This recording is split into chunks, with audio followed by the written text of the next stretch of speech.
You would think that after 20 years, The Simpsons had run out of ways to offend and outrage. The show, of course, is part of our culture at this point.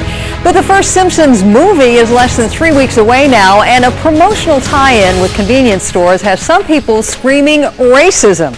Alan Chernoff brings the immigrant outrage over The Simpsons and 7-Eleven out into the open tonight.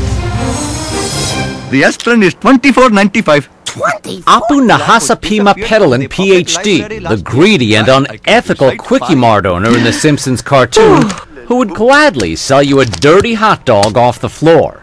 Oh, no, it is encrusted with filth. Oh, well, let's sell it anyway. Now Apu is part of a promotional stunt for 7-Eleven. In a tie-in this month with the upcoming Simpsons movie, a dozen 7-Elevens have been turned into real-life Kwik-E-Marts. Indian-American blogger Manish Vij charges 7-Eleven has created a racial caricature mart. Apu's accent, he complains, is entirely unrealistic, part of a distortion of his ethnicity. I think it's a very stereotyped racist caricature of an Indian American. And with the 7-Eleven promotion, it's the first time this has jumped into the real world. Indian American Serge Hatayan, a store owner in California who declined to appear on camera, writes on the internet he's insulted that his own parent company would embrace what he calls a racist portrayal. This is an absolute embarrassment for our company, writes Hatayan. I am not willing to accept to be compared to Apu. I cannot imagine any store willing to rebrand to Kwik-E-Mart even for a day. Fact is, though, half of the rebranded 7-Elevens are owned by Indian Americans, like Andy Chowdhury in Manhattan. He and other 7-Eleven franchisees from India say their fellow immigrants need to lighten up. It's all fun. It's about fun. It's cartoon. So you don't think this is racial? No, nothing at all. Nothing at all. Thank you very much. There's no debate that the promotion is good for business. Specially made Simpsons foods like Buzz Cola and Krusty-O's cereal are literally flying off the shelves here. In fact, owners of stores that have been converted to Kwik-E-Mart say their sales this month are more than double what they were this time last year. I can't even explain to you how good it's going on. Customers are so happy. Hundreds of 7-Elevens are owned by Indian Americans, according to the company, which says they overwhelmingly approved of the Simpsons tie-in. And 7-Eleven says no store was forced to participate. How much is your petty candy? Surprisingly expensive. In The Simpsons, Apu's Kwik-E-Mart overcharges for rotten food. That's okay, says 7-Eleven. We can laugh at ourselves. No, I would say it certainly is positive. It's a cartoon, and it's meant to be fun. 7-Eleven is hoping all Americans can laugh along with The Simpsons as they snap up Krusty-O's and pink movie donuts. Alan Chernoff, CNN, New York. So what are we really talking about here? Corporate racism or get over it, get a life? Let's go back to our panel with those questions. Robert Trainum, Julie Roginski, and Laura Flanders. Do you really think that's funny? Were you insulted by that? You know, I have mixed emotions. Look, I mean, if everyone's buying into this and it's a good thing, it's a good thing. But it feels kind of weird, though, simply because they're stereotyping and they really are pushing the envelope. And so having said that, it's one of those things where, frankly, it just makes me feel uneasy, but I'm not Indian American.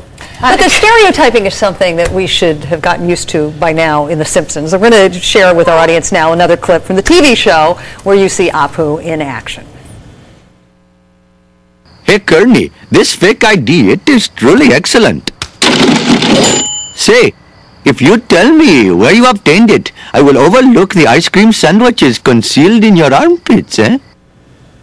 Are you offended by that? You know, I thought it was a silly story when I first heard about it. I thought if we want to talk about Indians being harassed, let's talk about the South Asians harassed by Homeland Security, not Homer Simpson. That's been a plague in this community ever since 9/11. But then, you know, I started actually researching this story and listening to what the shopkeepers had to say, and they said, you know, it is hard enough in this climate, particularly as an immigrant, to work hard, to make a living, to serve this community, and now to be kind of asked by your corporation that owns the lease, that pays the utilities, that, you know, it isn't entirely a free choice, be asked to participate in this kind of crude, ethnic, jokery that is making fun of your own ethnicity, I don't think it's so funny. Julie, let's put up on the screen what one of the South Asian owners of a 7-Eleven franchise had to say. Quote, accepting our portrayal of Apu is nothing less than accepting the images portrayed years ago in the U.S. of black people with very black faces, big lips, and white teeth. That image is considered racist,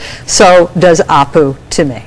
Would there be more outrage if we were talking about unfair characterizations of blacks? Guess what? The Simpsons unfairly characterizes everybody. It's an equal opportunity mocker of they have a police officer who looks like a pig. They have a born-again Christian that they constantly mock.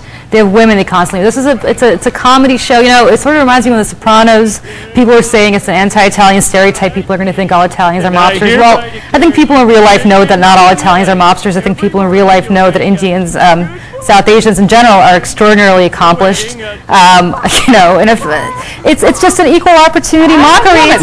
Look, the very person that you quote there, his name is Serge, was too afraid to talk to your reporters, your producers for this segment. He's afraid of reprisals. So that goes beyond just it funny. Does push the envelope. It does push the envelope.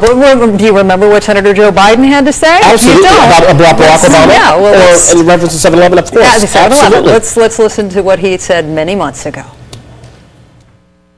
In Delaware, the largest growth in population is Indian Americans moving from India. You cannot go to a 7-Eleven or a Dunkin' Donuts unless you have a slight Indian accent. I'm not joking. Well, he's not joking, but it's still very offensive. Extremely offensive, and he shouldn't have said it. Joe, so if you're offended by that, and I understand Simpsons is a cartoon, I get that. Well, you said you had mixed emotions. Julie doesn't have mixed emotions. I really don't. It's a funny. cartoon. It's silly. But it's still indicative of a time and place where you don't do things like that. That you shouldn't push the envelope. It goes back to what we talked about with CBS and Don Imus. You got an industry, a company that wants to be amping up its profits. What does it do? It goes to crude ethnic stereotyping. And listen, there's actually an episode that I saw of Apu 15 years ago, I think, with him, Paul McCartney, teaching one of the main characters on The Simpsons about vegetarianism and what a lovely way it was to save animals. So this is not just a stereotype. All right, well, now I have to be very clear to our listening audience, our viewing audience, that I'm not related to Ned Flanders. Can we just make that very thank you for setting the record straight on that. This reality TV confusion. Hey, Julie, calm down. Will you review the movie for us? I absolutely will, and I'm sure it'll be great. Robert Trainham, Julie Radinsky, Laura Flanders. Thank you.